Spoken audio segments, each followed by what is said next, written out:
सजनवा हम पे रख ले सजा के हमारे खर्च करो सबर कमाके पूरा करस मरजी सैया हमारा के कहस रानी सतर जी हारे वो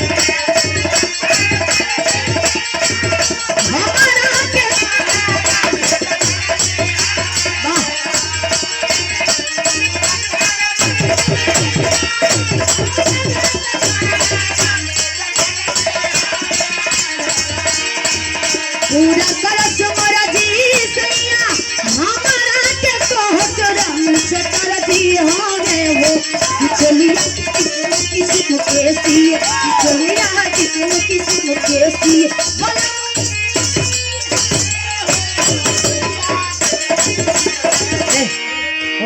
कमरिया में हरदिया किसके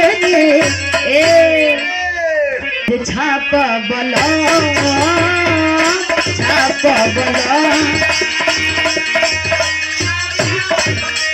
नंद गोपाल पशु आहार कंपनी के मलिकार महोदय जी 50,000 रुपया दे के सम्मान के लिए बनी। तो एक बार जोरदार ताली बजे। वाह क्या बात है, ताली बजा भैया, क्या बात है। छिया राजा ए दिया बा कमरिया में दिया बा कमरिया में हरदिया किसके अरे दरदिया बा कमरिया में दरदिया बा कमरिया में हरदिया किसके छापी बोलो हरदिया बा हरदिया किसके छापी बोलो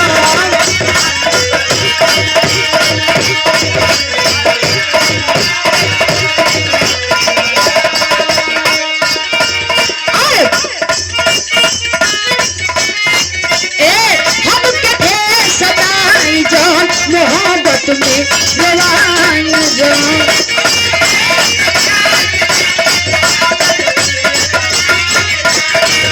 क्या बात है। नंद गोपाल कंपनी के मलिकार महोदय जी राजकिशोर यादव जी के सम्मान में 50,000 रुपया। अब हेने आके ऐलान करवा दिल तो दे के जाएंगे। सबका रिकॉर्ड होता वीडियो भाई पब्लिक में जाई पैसा मिलत लोगे के चाहिए वीडियो में तबे नो लोग देखी हन सबका सामने जाई तो इन नु के लोग की खाली झूठा कहत रही तो देहल भी जरूरी बा। जब ऐलान हो गई तो मरद का जमाना देहल जरूरी बा। ए हम के ढेर सताई जान मोहब्बत में रोवाई जान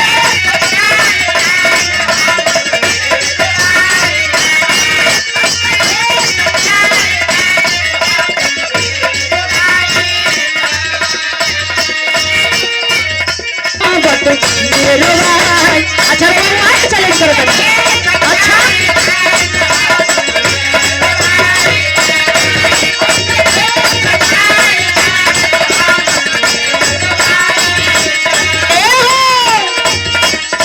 बाहर जाइए बोलो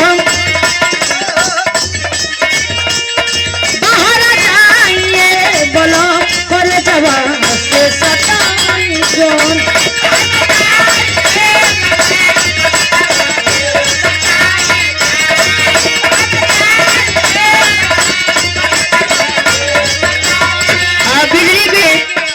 हमारे बड़े भैया अधिकारी हैं मनोज यादव भैया तेलंगाना से सताई जान मोहब्बत में दवाई जान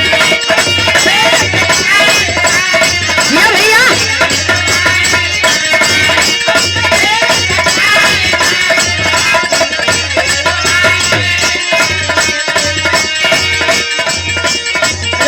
पढ़ के 2000 बोलवाई।